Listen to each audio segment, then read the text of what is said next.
Welcome back to the Legend series here by ELC Gaming. This is the last day of the action. This is the last day, at least for this week, of League of Legends craziness going on. And once more, welcome Nero Integrate as the co-caster here. Hello there, Marvin. How are you doing today? I'm looking great today, and I'm very much looking forward to some very nice matches. Unfortunately, already we missed the first game, but well, not really missed it because we just did not attend. No, we missed it because iDomina, the team from Italy, they just didn't show up, and so they granted the victory to Bulldog eSports here. Therefore, Bulldog eSports, they are already in the winners match. So the first game of the day is going to be for the Win Esports going up against TES. And Nero, what do you think about that matchup? Really wondering what it's gonna be because, as you said, like iDomina didn't show up, so Bulldog Esports got that forfeit. But we already know that iDomina will be playing, so they will show up for their losers match. At least that's what they said themselves. And FTW, they also were not on the spot for a pretty long time before the start. But then one player showed up and he said that they might be a little bit late because one of their players is still at school or something like that. Anyway, though. Yeah, we had a lot of teams being late today, and I'm wondering whether it's gonna be all right to not be warmed up into the matches or something like that. Whether we're not gonna have some pauses because of some complications connected to that. But FTW, as I mentioned yesterday, I think they should be a little bit of a favorite right here. At least that's what I'm counting on. They're gonna be my supernova of this group. Even though Supernova were not able to get too far in Group C, after all, I was rooting for them quite a little bit, and they got third place. Euronics definitely surprised yesterday after that loss. Yeah, go ahead. Yeah, talking about that Group C, that definitely was a cracker that we've been watching yesterday because we saw Euronics Gaming lose their first game and going all the way down into the losers bracket, going into the losers match, but still in the end managing to grab the victory. And at least I did really not expect them to go that far. Supernova, on the other hand, you already mentioned, they finished in third place, and on the other hand, looking quite as the favorite yesterday, it was Gameiser who were unfortunately, beaten by Euronics Gaming in the finals. So a lot of crazy stuff happening yesterday. If you missed that action, just check out the recent broadcasts here of this channel. Definitely some stuff worth watching. And the final yesterday, probably the best group final we have seen so far because it was such a close game. Yeah, going on for today, maybe iDomina, they're thinking this is the strategy to go for. Maybe falling down to the losers bracket might help them getting focused, but actually I don't think that this will work out because we've seen some Italian teams already. Nero, can you talk about the Italian scene a little bit and the first impressions that we got off of them? Yeah, it seems to be the strategy that Euronics went for yesterday, isn't it? Like they lost the first match and then they went straight to the first place of Group C. But talking about the Italian teams, yeah, this far, both of the Italian teams that showed up right here ended up being on the fourth place in their group. So the last place, of course, outplayed in Group A. And they didn't really stand a big chance out there. Although they didn't have such a horrible match against Panathinaikos, but it still was a clear loss for them. While Impact Gaming, I thought that they might be able to achieve something in their Group 2 yesterday.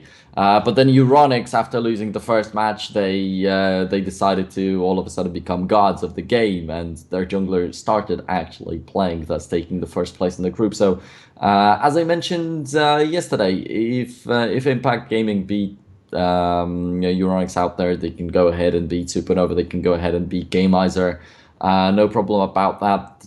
That group indeed was really close until the very last moments, but really Euronics showed up unexpectedly, so Impact Gaming didn't manage to do anything because they were cut off at the start already. So this far, fourth places, last places in the groups. And I feel like there is a little bit of a chance for them to perform a little bit better. But still, in my opinion, it's going to be about Bulldog Esports and For the Win Esports in here at the top of the group. Also, one good part about the Italian teams is that not all of them are going to have the last spot in their group because there's two of them right here, and one will at least get the third. Yeah, that's something to get out of that. But maybe we might see something surprising today, even though I'm also a little bit, yeah, I don't really think that iDomina or even TES Gaming that they will surprise us, but there's still the possibility for doing so. What you guys see at home right now already is that you can bet on the outcome of our game. So FTW Esports going up against TES Gaming, you can bet on that. We have a giveaway going on in the stream chat here. Today it's going to be a Garen figurine. So if you want to take part in that, just ask our stream admins about that. Or yeah, I think you can get it all by reading the messages from the Reflow bot. Just to explain it a little bit, we have a stream currency here. That's the Betties because our show truck is named Betty. And once every minute you will receive one Betty, and placing your bets or gambling with those Betties will grant you some more of those. And then in exchange for some tickets, you have a chance to win that LOL figurine. So just to put a little bit more spice into watching this League of Legends evening together with us. Yeah, definitely. It's amazing to see all this stuff implemented into the channel because like it's getting better every single time. I remember in the first CS:GO Legend series, we did not really have such good kind of system already, and it was all about the giveaways. Now the giveaways are like more internally, more already on Twitch, so it's nicer, safer, easier to do. And also the bets right here, and already people starting to bet on For the Win. As we can see in the chat, we have some fans of For the Win out there because we can see the hashtag FTW and so on. So really fired up for that. So that's it. Yeah, definitely. It's going to be great to watch. But let's get started talking about what we've seen in the last days in terms of compositions from the teams, in terms of favorite champions. So those 3 days have been very different because in the first day it has been it has been Graves in the jungle that left a big impression. Yesterday we haven't seen a single Garen, if I remember that right. The day before that we had one Garen at least in the jungle. So maybe just by taking a look at the teams that are playing today, what could we maybe expect from them? I mean, it's all been about the standard this far. Graves has not really been picked up, possibly because the teams don't feel so comfortable with him. Like yesterday, we had some players that loved to play Rengar, so he was banned a couple of times, and there were many other champions that were still pretty important to them. Mostly it's been around Elise and Lee Sin, if I'm not mistaken, but it's still a little bit of experimenting out there in Group B. There was a Gragas that showed up, and we had Lucian in the middle lane in 2 games of Group B, if I'm not mistaken. The Zion or Rakan together in the bottom lane showed up. So there are some teams that are deciding to go for something cheesy rather, but most of the time we have the standard out here, and that's what I've been talking about for quite a bit already during Group C, that we don't really notice any huge game plans walking into these games. Most of the time it will just be the meta picks and everybody just doing what they should do. Nothing like too complicated. Most importantly, we don't really see great team fights focused around real objectives. Most of the time it feels a little bit random, so hopefully here it's going to be a little bit more constructed, because that's what I lack this far in the groups. Yeah, definitely. So far, I've not really seen a lot of strategy, as you mentioned. Just maybe going back to Group B, we've seen Isuba play. I felt like they have a real game plan going on with their style. Also, the picks and bans that they did, it all felt like, I don't know why, because we're always seeing the same, but somehow it all felt, yeah, pretty smoothly and having a synergy and a plan behind that. So maybe that's something to look out for today, talking about the teams. For the first game, FTW eSports going up against TES. We stated a clear favorite, FTW. What do you think will they do better than their opponents? Oh man, it's really hard to say. I just don't trust the Italian teams anymore. That's my lucky guess right here. About FTW, these guys, as we mentioned, they were a little bit late into the day. They didn't really provide the info file for themselves, so maybe that's their cockiness. Maybe they're just so overconfident that they're gonna crush everybody that they're gonna be perfectly fine right here. And also, all the fans flowing in. That's been a little bit of an indicator on the team's well-being, so to speak. Like during eSubbers games, during Ecstatic's games, we had a lot of Czech fans already in here and rooting for them. Because if a team is not good, really, you're not going to have people following them.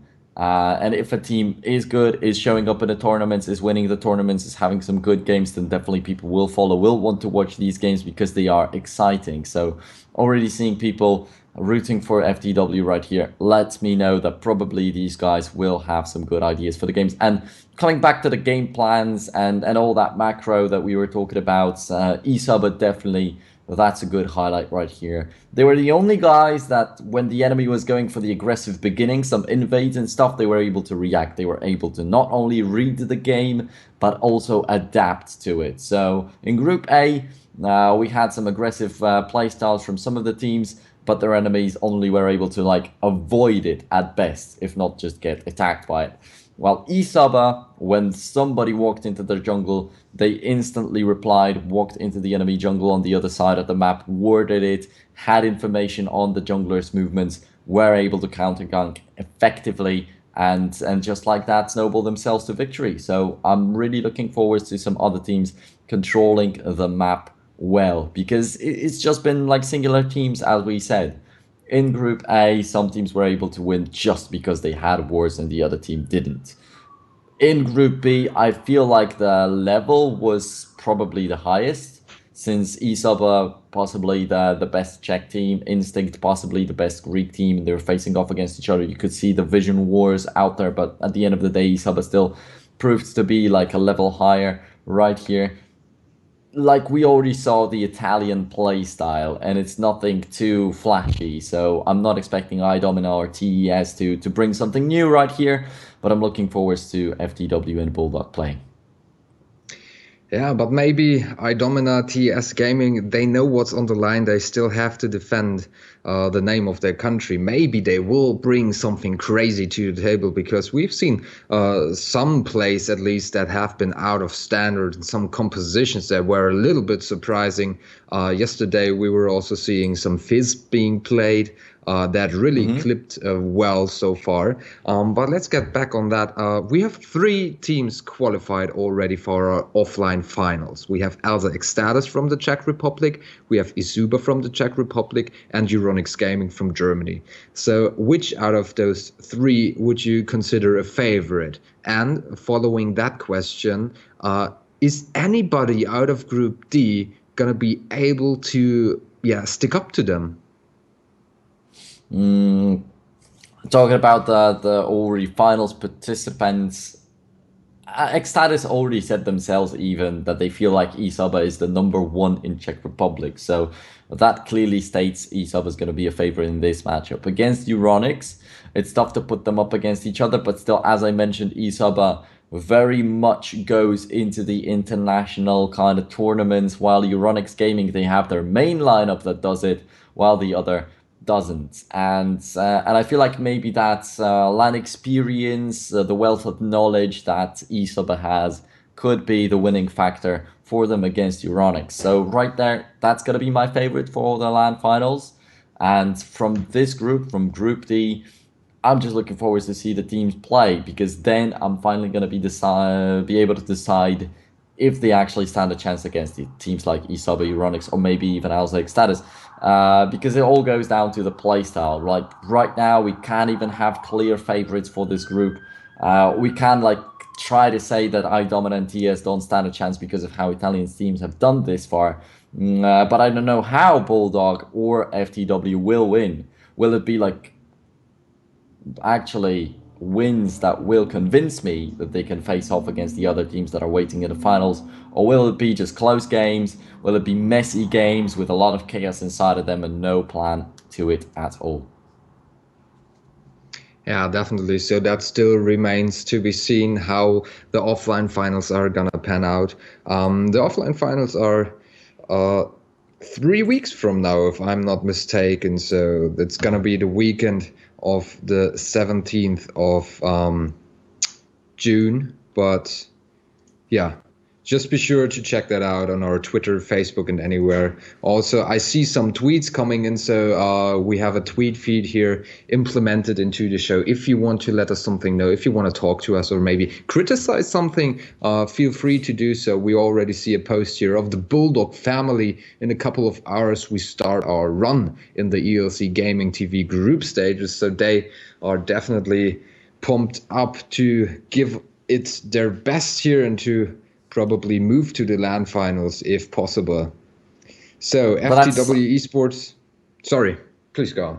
Yeah, that's a little bit of a letdown because Bulldog were hyping up the first match on their Twitter, and iDomina also, if I'm not mistaken, were tweeting that they're about to play, but that match was forfeited. So we got Bulldog waiting 2 hours until they finally get to play against the winner of FTW versus TS, and iDomina will have to wait 3 hours until they get their chance to play. But at least, as iDomina's player said, he was late because the manager told him to take care of the match, and he just had come from school, so there was no possibility for him to come earlier and arrange this. Well, now he's gonna have a little bit of time to get all that stuff going to clear everything up with the team. But hopefully they're going to be able to do a little bit more than just get eliminated in the losers match, because that would be a little bit of a letdown. For Bulldog, they're safe right there. They're at least going to get 2 matches from now on. But iDomina, they wasted the one chance in the upper brackets. Now there is a possibility that we're only going to get to see them on one single map. And why am I saying that? Why would it be a waste? Because you see what happened to Euronics Gaming yesterday. They lost their first match, but then from the losers brackets, they were able to sweep the floor with every single enemy they faced, and Gameizer even had to surrender against them. So the Gameizer that beat them in the first match actually had to surrender later. So there is a possibility right here that iDomina will not be doing well in the first match, but that will be their elimination match already, and there will be no chance for them to redeem themselves later.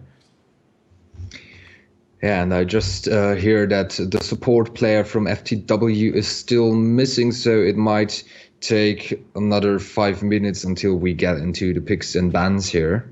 That's your time to also grab some refreshments, because I don't know, but today here at where I live, it's a pretty hot day.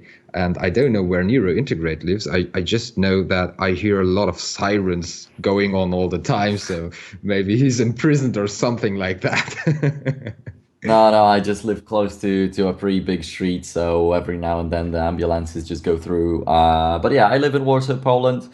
So sometimes you will hear a little bit of traffic noise from me, but hopefully it's not going to be so bad. I'm going to try to fix that for the next time for sure. Yeah, I'm actually quite surprised that the Twitch chat, usually if they hear some sirens, they're like, oh my God, the Kappa police, they're coming. But so far, nobody really reacted to that. And sometimes it's even pretty cool. During the game, we had that one moment in Group B. I still remember that nobody else mentioned it, but we had a team fight going on, and it was a pretty heavy team fight, and the one team really dominated it. And then after that, we just heard the police as they were back to the way on their base, and it just fitted in. So yeah, sorry for that. And there's the Kappa police incoming, so thank you guys. Definitely enjoy that. Oh yeah, all right. So I now know that I've got to fix it because nobody really mentioned it before. I didn't know how much it caught into the microphone, but yeah, I'll try to take care of that, but not now, because if I try messing with the microphone, you'll probably not be able to hear me for like a lot of Oh, time. don't do that. Also, Okay, I think so maybe now that I mentioned it, some people might even pay attention to that, and maybe we'll be lucky and something pans out in the way again that we have a nice team for it or something going on or a nice kill, and then the sirens are perfectly fine. So what Okay, about the so teams? They're still getting ready. yeah, that's the thing. They're still getting ready and already getting a little bit of time ahead of the schedule right here. But unfortunately, we're going to lose it because we don't get to start the game before the scheduled time. Let me take a look at the clock. Yeah, it's 5 minutes past 5 p.m. already. But everybody just needs to take their time. Even the admins say that, so that they are well prepared and that we don't get any pauses later on in the game, because that's the worst that could happen. Like having to pause mid game. There is always that risk that after the 3 minutes of the delay, some teams will actually take a peek at the game and notice what is going on right there. And overall, it just throws people off. Just having to pause mid game when you have a plan going, when you in the nearest future, it's most important for the junglers to keep their jungle route fresh and to get a good gank going. So I don't really want to see the pauses. I don't like to see the pauses in the games. But this far, it's been pretty smooth. I think like the longest pause we had right here was around 1 minute long. So everything's perfect, and that's fine for the win Yeah, esports. Well, definitely. definitely coming in as the favorites right here. Maybe that's gonna be a little bit of pressure on them too. I hope to see TES perform, and in that Italian league, as I mentioned already a little bit before, Impact Gaming. While I was researching them, I noticed that everybody's really close there. Impact Gaming close to taking that first place spot with Outplayed already being at the top. So I dominant TES. They're a little bit lower in the league, so that's a huge challenge. Yeah, definitely. And talking about all that delay that we've experienced so far, can we maybe read something into that? So, does this maybe have something to do with a lack of professionalism, or what would you suggest that might maybe lead to having this delay? Because we're not doing it, so the production is always trying to be on schedule, but the teams sometimes seem to lack a bit of that, yeah, professionalism. Yeah, there's always a possibility like that, though it's never nice to talk about it. But on local scenes, sometimes you get all these dramas and people not liking each other, people not showing to the match because it's not worth it in their opinion, and stuff like that. But right here, I know that the reason Idamino was not able to show up is that their manager, something's come up for him, so he decided to let the player take it all over. But the player also didn't have time, so there's just a little bit of miscommunication, and maybe is a little bit of lack of professionalism, but. I don't think it's something major. Of course, it's a huge shame for them that they had to lose the match and we had to delay the stream. But overall, it's nothing major like getting bans for LCS because the organizations are not paying out, which is happening on some other teams and some really big teams, and that's some real serious stuff. So hopefully, we're not going to get to find out something like this in here. Overall, yeah, being late to the match is a tricky part because sometimes it can be because of some real reasons, but sometimes it's just because of the lack of professionalism that you're talking about. For the best example that I can come up with in the Polish scene is that once a Polish team was supposed to take part in the Challenger Series qualifiers, and they were disqualified instantly before even taking part in the first match because their jungler did not wake up. And that match was supposed to start at 7 p.m. He did not wake up until 1900. So yeah, that's quite funny.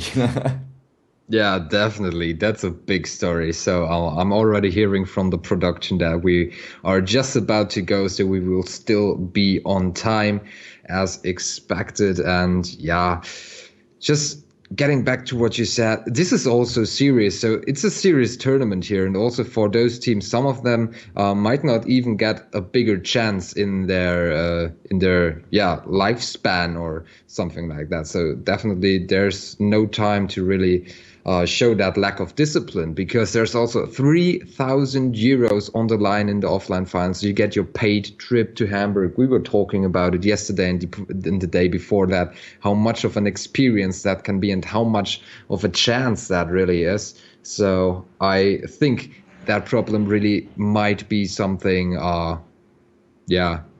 something serious here for the Win Esports, but I don't hope so. And I hope that we will get ready soon enough, that the delay is over. And let's take another look here at the schedule today. So this game was scheduled for 5 p.m. CEST. And we're going to get started with about 15 minutes delay. The first game of the day, just to do a little recap, Bulldog Esports, they won that because iDomina had to forfeit the game because they did not get ready. But here we are jumping into the picks and bans. FTW Esports going up against TES Gaming. And the first ban of the day is going to be Elisen. It's got to be Elisen, and it brings us a little bit closer to the graves that we've been discussing already, so hopefully we're going to get to see that. Also, coming back to what you said, yeah, it indeed is a huge chance, and maybe we're exaggerating a little bit that it is a chance of a lifetime, but definitely a big one for instance, if you've got a team that's taking part in the league. So mostly we've got 4 Italian teams, all of them are packed in one Italian league, and that's a huge confidence boost if you qualify for the LAN. It refreshes your mind, you get a lot of experience, you learn a lot of stuff, you meet other teams and you discuss the game a little bit, so maybe that's going to give them a boost in the league. And for other teams that are a little bit more independent, that could be like that one win that lets them know it's worth playing the game. Actually, it's worth to give it all a try. It's worth trying to go like semi-pro, at least pro, and looking for an organization might even be a little bit easier, possibly qualifying to some other tournaments, possibly getting some invites, possibly finding some other players being interested in participating in a team, and just like that you can also develop a lot. So yeah, it's not like a massive chance, it's not a completely out of this earth tournament, but definitely a huge chance to everybody that's taking part in it, and a chance to have some good fun too. I think it's a chance to get going, to really start, to take another step, always taking the steps into the right direction of starting your esports career. So yeah, maybe we're a little bit on a different line here, but let's go back to these bans. So we see an Ivern ban also coming in. So already 2 junglers being banned here. The rest that's going on Karma and Lulu. We've seen a lot of that yesterday on the bot lane. So those were the most popular support champions yesterday. Also Fiora and Cannon being banned. We have seen some quite nice Fiora play lately. And there's a Zac coming in for FTW Esports. What do you think about that?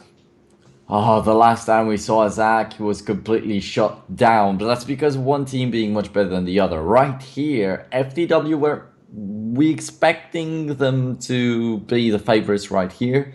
But then on the other hand, I still, actually, somewhere deep down, I'm hoping for the Italian teams to finally show up, to not leave that sour taste behind that 2 other teams already sitting at the 4th place spot in their respective groups. So right here, hopefully, iDomina or TES, they reach up a little bit higher. And I'm not even talking about them qualifying to the LAN finals, but at least putting up a fight, at least getting the 2nd place right here, so that the opinion of other people watching the league, the tournament, is not going to be like the Italian teams are completely useless and they're completely bad. So hopefully they will perform in here a little bit better. So that Zac surely is a lot of potential inside of him. Now Ash and Thresh is going to be for the bottom lane. That's something I very much like. TS are going to try to experiment with that Gragas a little bit more, like the Polish team did. So Galio into the top lane this far. I'm really not a big fan of Galio in this tournament, but who knows? Maybe it will work. Yeah, definitely. Talking about that Gragas, we saw Gragas absolutely being crushed in the game that he was played so far. So I'm curious about finding out if TES Gaming, if they're the ones to really make that Gragas work, because you were talking about it. If he doesn't really hit his barrels, if he doesn't get going, it's pretty easy to avoid that Gragas. On the other side, we see a Galio for the top lane.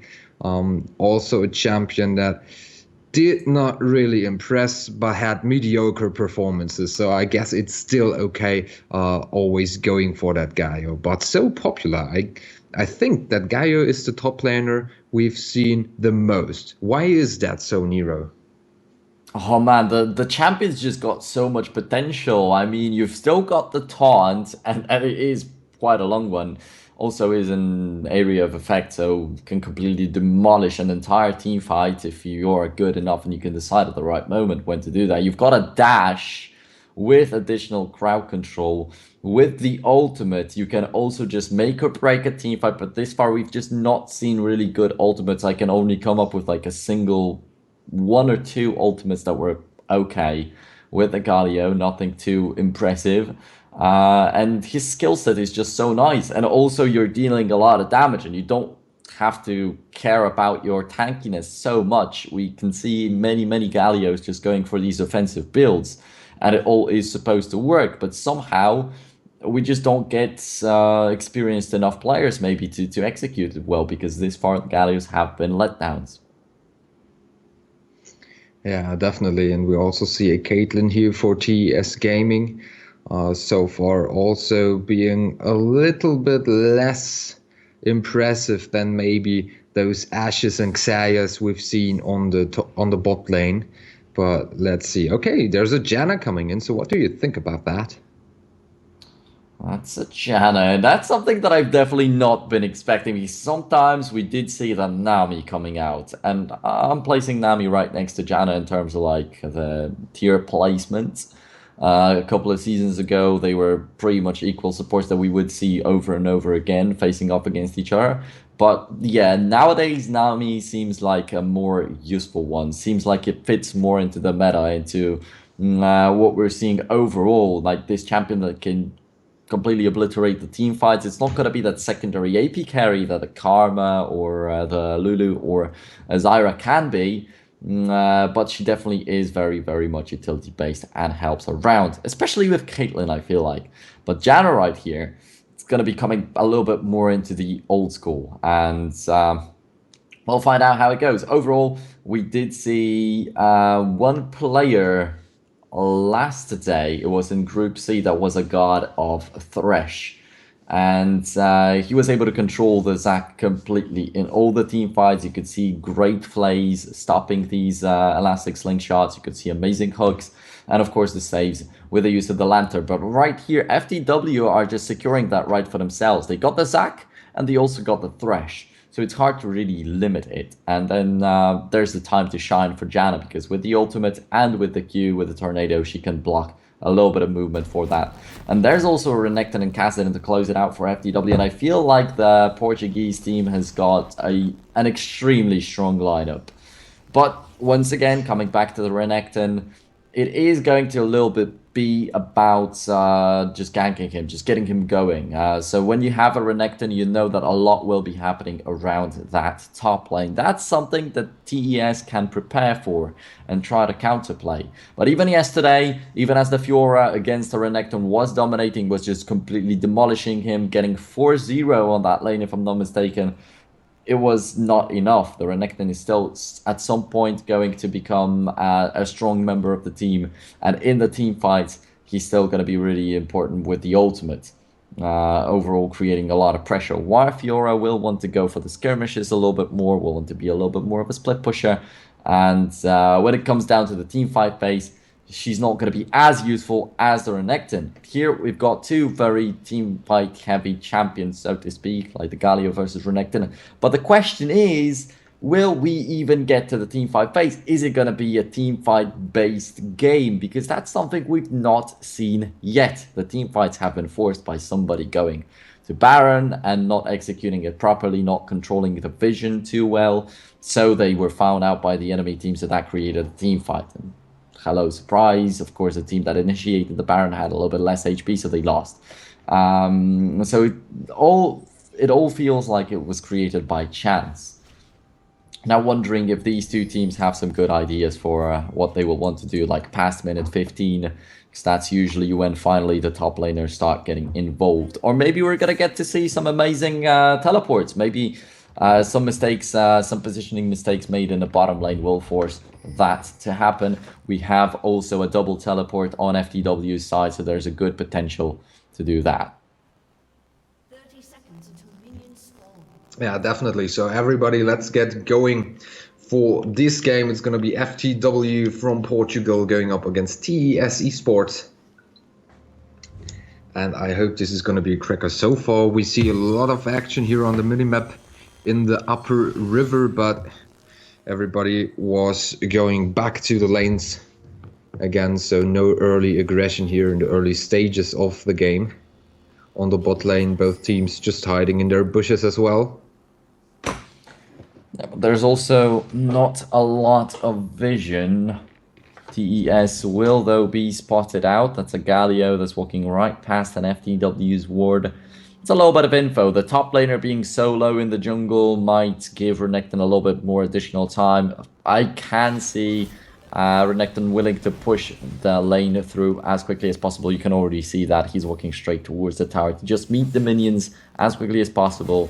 Just start eating them up as quickly as possible to possibly make Galio lose a little bit of these creeps. Though actually he just went up close and did not start attacking them. So he's got the Call the Meek, but he didn't even use the Q. Yeah, it looks like he doesn't really want to be the one pushing the minions under the tower, at least for now. The bot lane already cleared of minions, so the shots have to go on to some champions. And Litmus has to be a bit careful here. Okay then. TES already a little bit lower on HP out there on the bot lane, but one more creep remains until the second level hit kicks in on FTW. So now they finally get it, and there's no aggression from Thresh. Sometimes, well, definitely on Thresh you would be looking for the power spike. You go for Flay as the first skill, then you pick up the Death Sentence. It's an amazing combo that can already burn down an enemy, and especially a Janna, who's got no items apparently, so there are no potions. She cannot heal up. She's not going to really be helping out too much. She's not going to be soaking up the gold. I don't know why that's happened, but it would be an amazing opportunity to shut her down even more.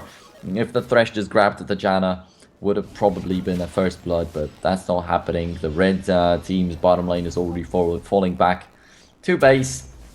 Buy it up, and it's indeed going to be the ancient coin that goes into the hands of Janna. And additionally, she's going to get a control ward because of backing up so early. But yeah, that's a bummer. And I feel like the blue team should now be getting a little bit of CS advantage. They're trying to freeze it up also a little bit, as you can see at the moment, so that TS will have to come up closer when they're a little bit behind.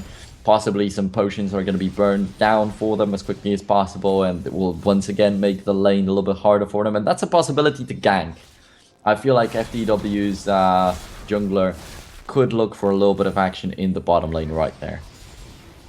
Yeah, but for now it looks to be Gragas on his way from TES eSports, because he's pretty close to that bot lane and maybe wants to help out. That little mistake here by Janna, not bringing any items to the fight, that's something that should not happen as well. But maybe Cactua is a little bit nervous here.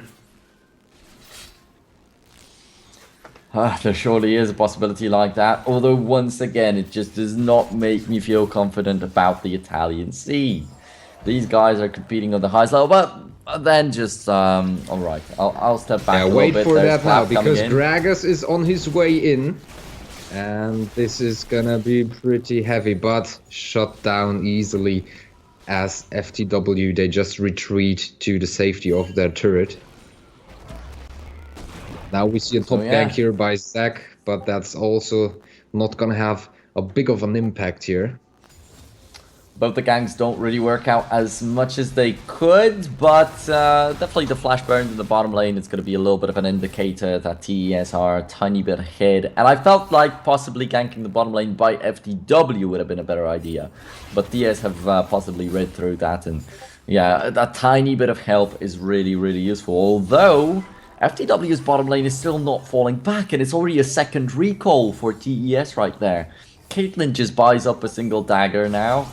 It is just a ruby crystal for Janna, And I feel like when Litmus goes back to base, FTW could have a real big, for instance, BF sword right there, already a bigger item ready. So that's really dangerous. And once again, just falling a little bit behind in farm. It's something that I don't like to see out there. But instead, it's just going to be a little bit of lifesteal. So they remain a little bit balanced down there in the bot lane. And once again, I just feel like FTW could have gotten a little bit bigger of an advantage out there. But still, just seeing what's happening about the game and stuff that's happened early in the earlier groups, I just can't help but think that FTW are gonna be the ones ahead. But for now, it's looking extremely even in the middle lane. There's a little bit of an advantage in favor of Ari in CS. Overall, in terms of the goal, there was like 300 difference in favor of the Italian team at some point, like a couple seconds back. So these guys are definitely doing fine. Plus that burned flash in the bottom lane that creates opportunities. Gragas is once again in his lower part of the jungle, so he might be ganking that soon enough. Yeah, definitely on his way there, and FTW is pushing a little bit at least here on the bot lane. But for now, Gragas seems to retreat into his own jungle and just stick to his creeps there. The mid lane so far, a lane where not much is going on. Both sides are just farming and exchanging a little bit of abilities there.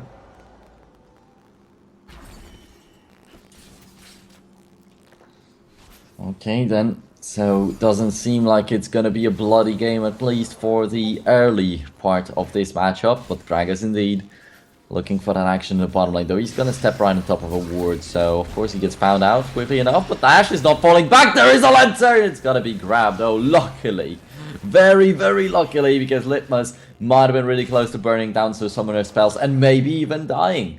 Who knows? But he holds on to the flash and the heal. So I also have to say that his patience is really admirable. It's just real nice to see that he did not panic at all. But the teleport was burned by FTW's top laner. So maybe he did not believe in his AD carry and decided that it's the time to go down and help while it was not really needed so much. Yeah, we can just hope that that doesn't have any effect on the gameplay here by FTW, as they are missing their teleport right now.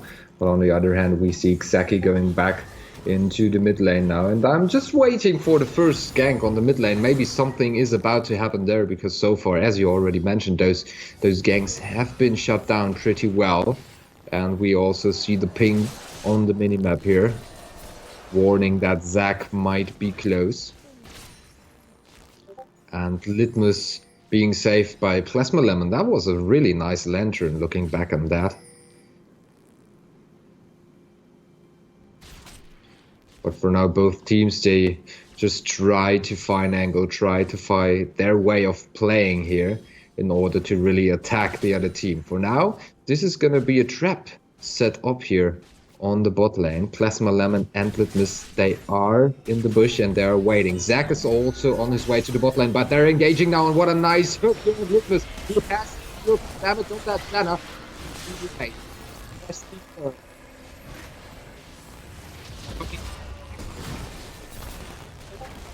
Gaio is here to save the day, but Zac, he has to be careful, and that's when he falls into pieces.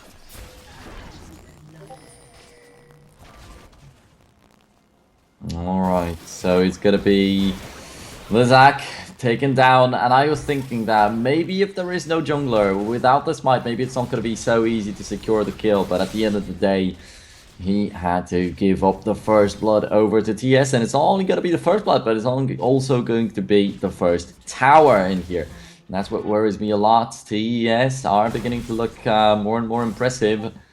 90 CS on that Renekton, and that's a bit of an advantage actually for FTW, but he had to burn his TP when he tried to go down to the bottom lane. That's going to be back in a little bit, but possibly he could have helped in the bottom lane fight this time had he just had it.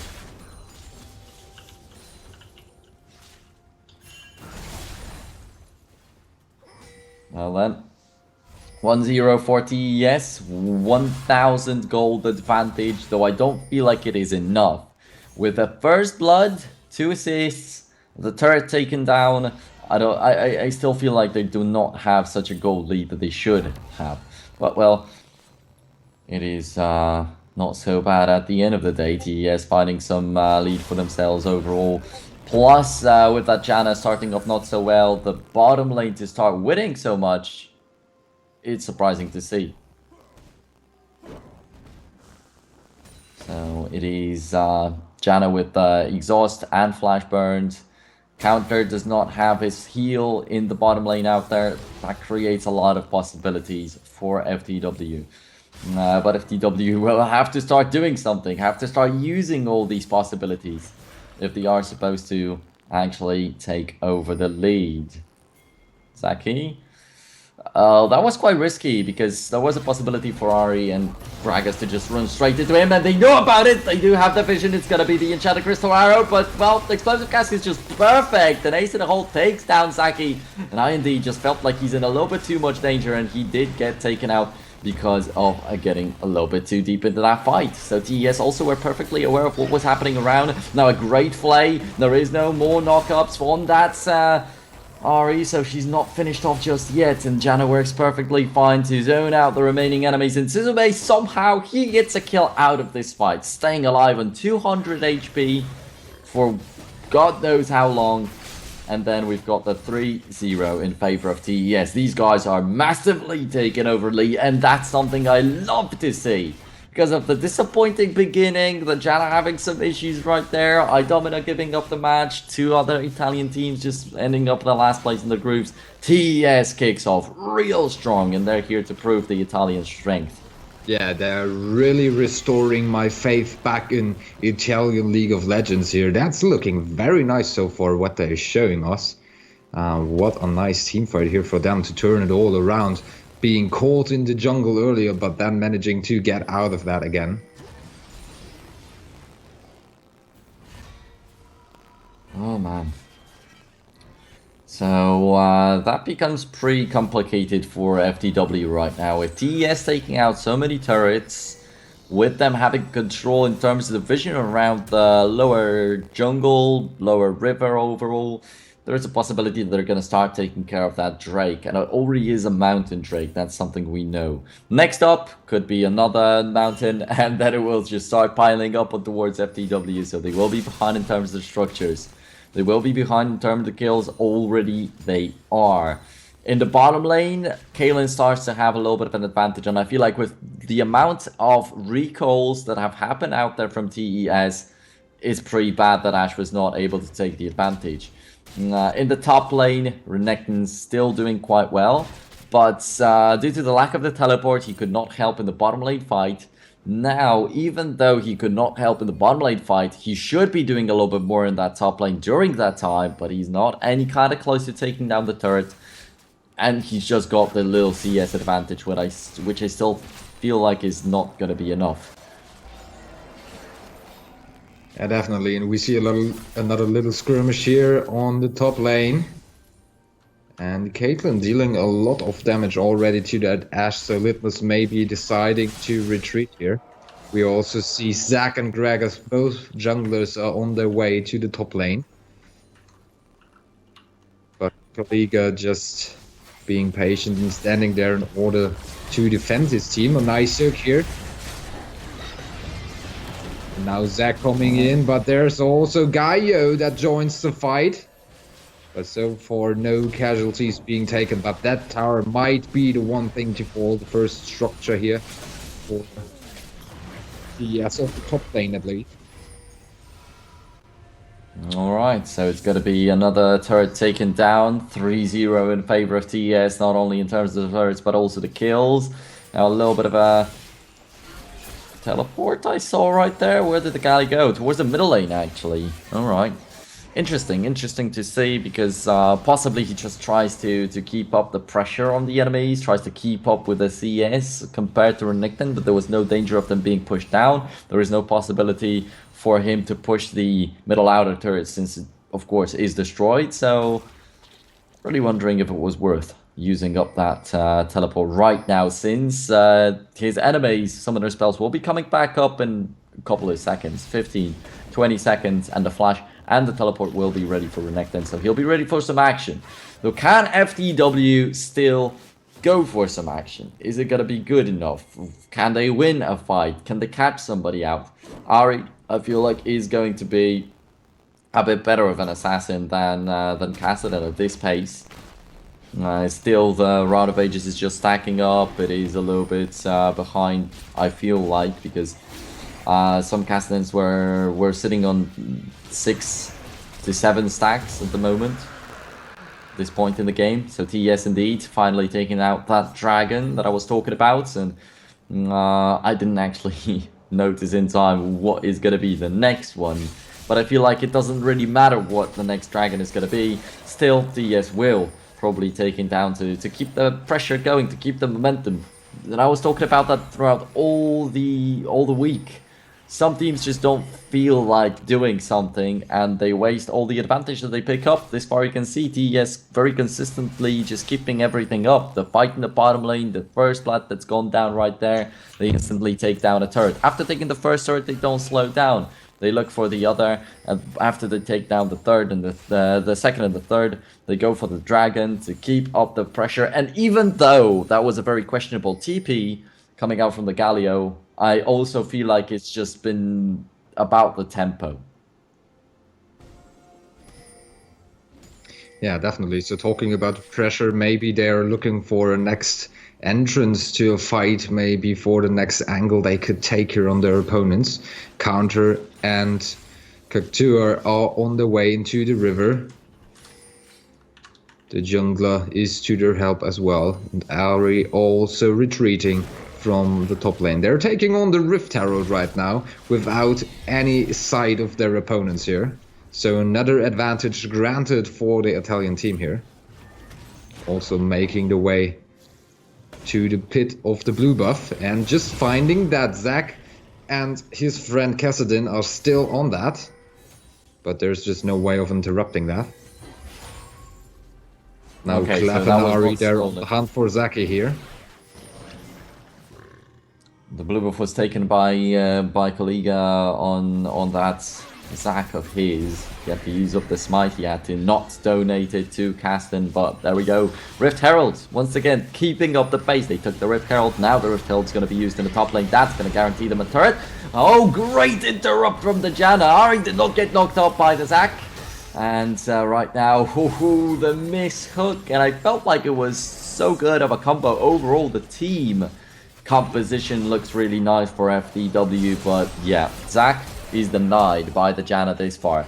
Thresh is missing. Now he got dodged by the flash, but that's acceptable. But previously, that was an easy hook on towards the Ari. She had already used up her ultimate, and he just threw the hook at the minion, not even at the enemy. It was not even thrown in the right direction.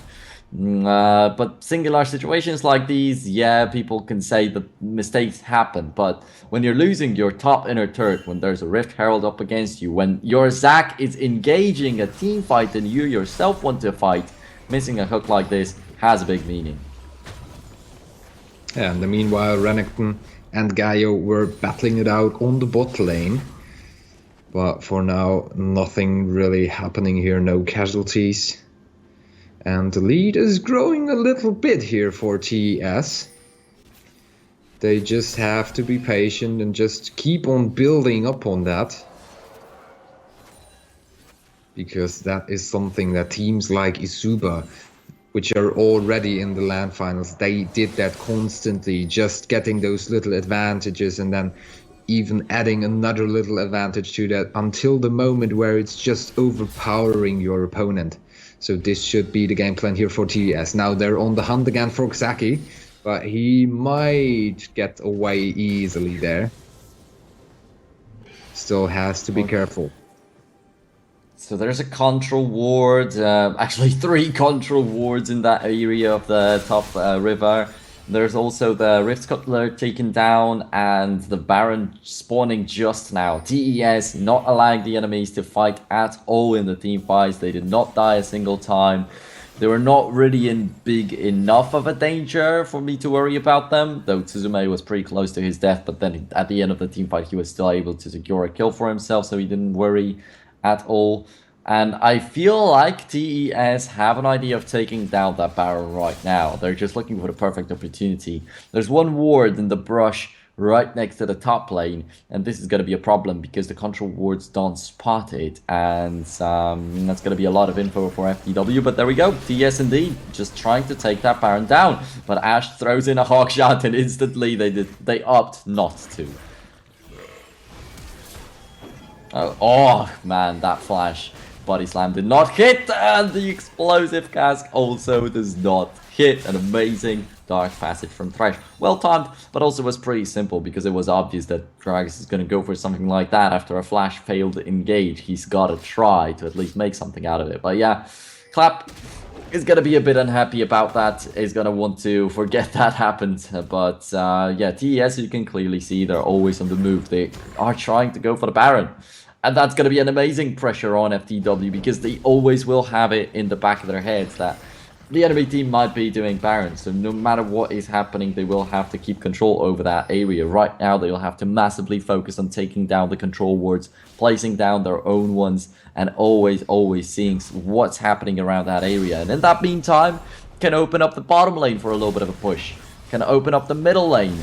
And now there comes a gank from Clap, and I kind of feel like it should be successful, but there's a teleport from Zaki, so very well done by Kassadin.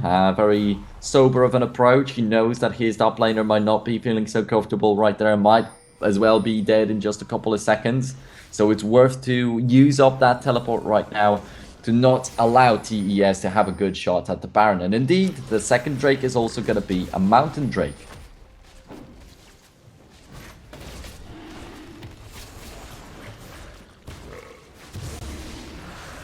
So that is taken without any kind of contest from FTW. Right now, yeah, the TP was used to provide safety for Renekton, sure, but the lack of that TP is gonna make the possibilities for FTW a little bit smaller, because TES right now, they can kind of divide themselves a little bit.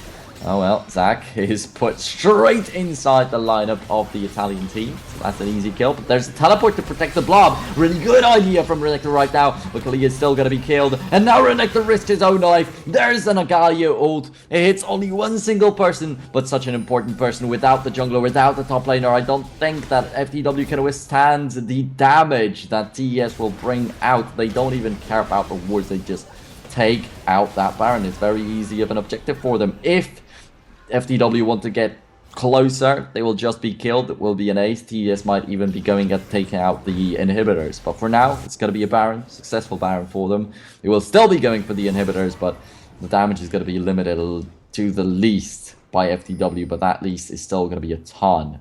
A bunch, so I'm very much afraid. And that is just another little advantage here added to the gameplay of TES. So FTW, even though they had that great support in our Twitch chat, they are falling behind further and further, and they just have to get back into this game, find their own rhythm, and find a way to make, to ruin TES's day here, because so far they're looking really, really good. Now we might see a little fight going on here on the bot lane. We see the Baron buffs on the minions, and Counter is gonna push with his support Cactua. And also Clap joining in on the fight. So this tower is surely gonna fall. And now FTW, they should regroup on the bot lane, because I see them strolling around on the mid lane. Ashe is still going on there with Zac, and this could be dangerous. Tsuzumi, but now maybe the arrow here hitting, but it does not hit. And what a nice cage here, set it up by...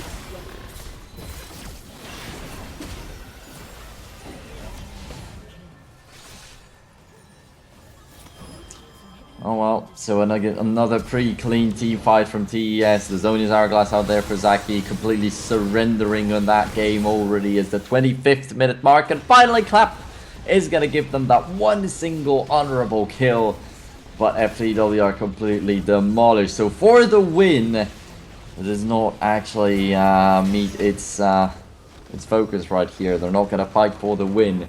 TES taking it over, fighting for the victory in the first match of the day, kind of avenging